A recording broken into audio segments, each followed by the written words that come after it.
शास्त्रोप स्कृत शब्द सुंदर गिरह शिष्य प्रदेयागम विख्याता कवयो वसन्ति विषय यस्य प्रभु निर्धना तज जाड्यम वसुधाधिपस्य सुधीय सत्वर्थम विनापीश्वरा कुत्स्या सयु कुपरीक्षिका ही मणयो यई घते पातिता। भर्तृहरि कहते हैं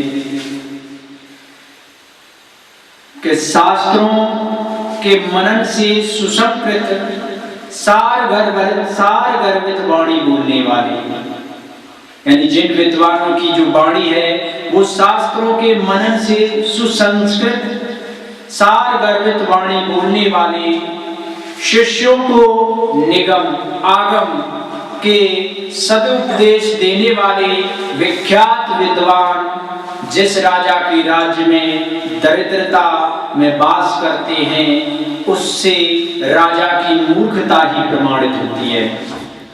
सुधीजन तो धन के बिना भी आनंद के स्वामी हैं, उनकी महिमा न जानने वाले ही निंदा के पात्र हैं, जिनके द्वारा अनमोल हीरे जवाहरात अपने मूल्य से गिराए जाते हैं।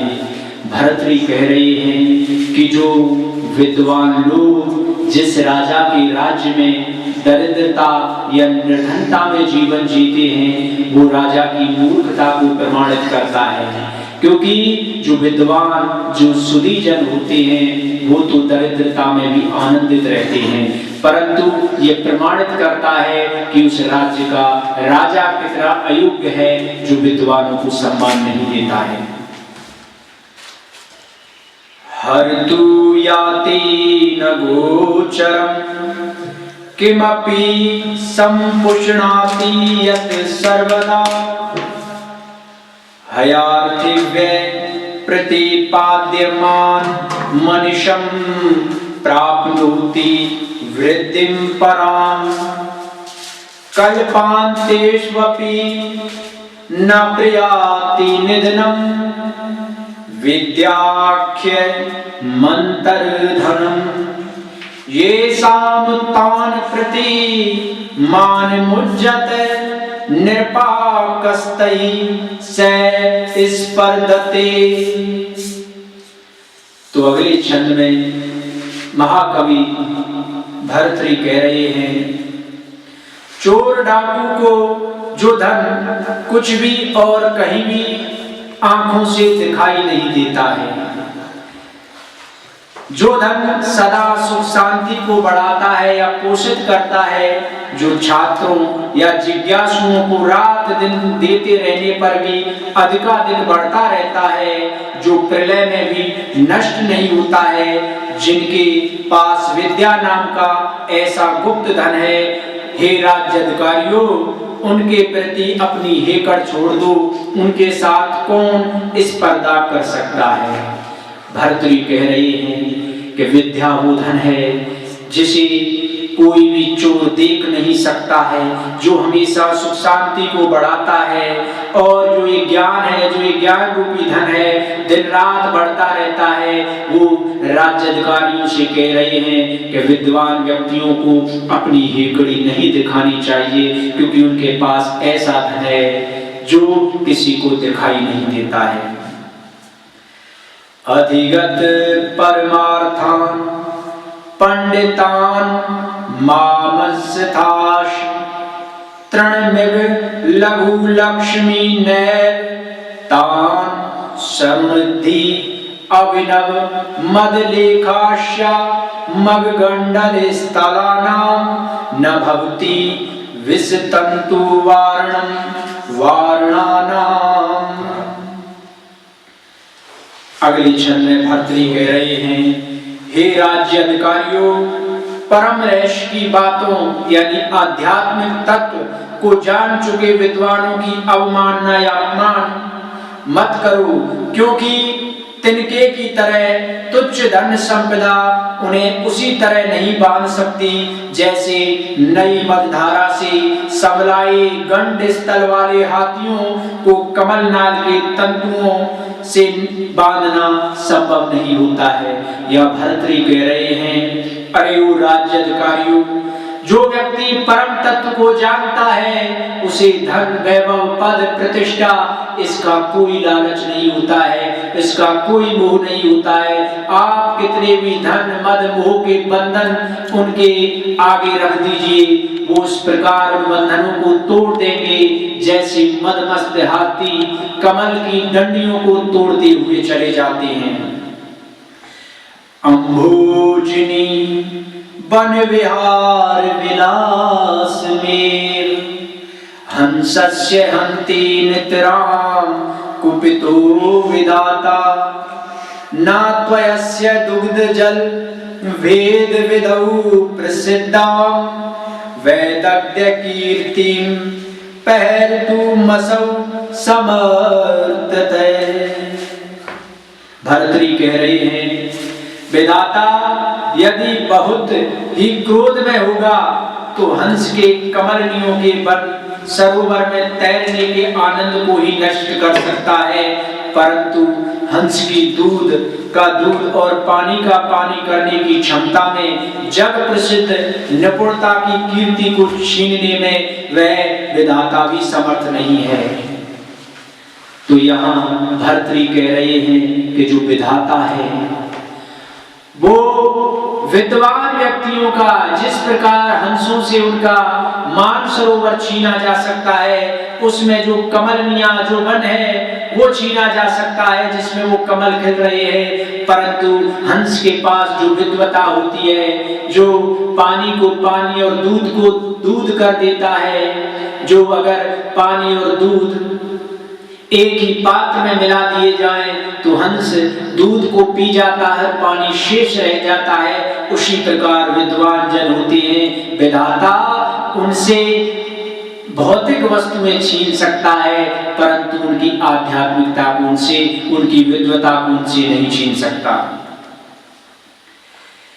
केयूराणि न भूषन्ति पुरुषं हारा न चंद्रोज्ज्वला न स्नाननं न विलेपनं न कुशं नालंकृता मूर्धजा वान्नेका समलंकरोति पुरुषं या संस्कृता धार्यते क्षीयन्ते खलु भूषणानि सतं भागभूषणं भूषणम्।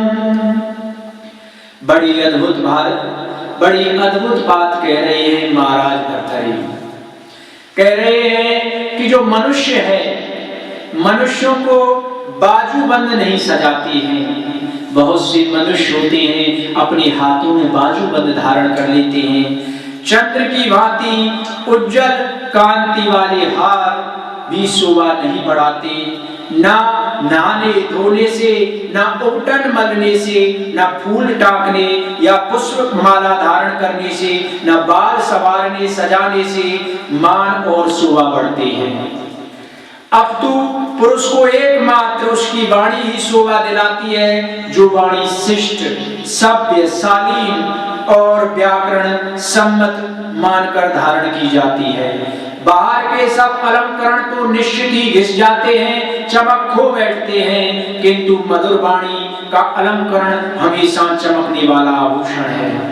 भर्तृहरि कह रहे हैं कि पुरुषों को अपने हाथों में बाजूबंद नहीं धारण करने चाहिए। चंद्रमा के समान चमकने वाले गले में धारण आभूषण को धारण या हारों को धारण करने की कोई आवश्यकता नहीं है, ना ही स्नान इत्यादि की, और ना ही शरीर पर सौंदर्य प्रसाधनों को मलने की, ना ही फूलों को धारण करने की।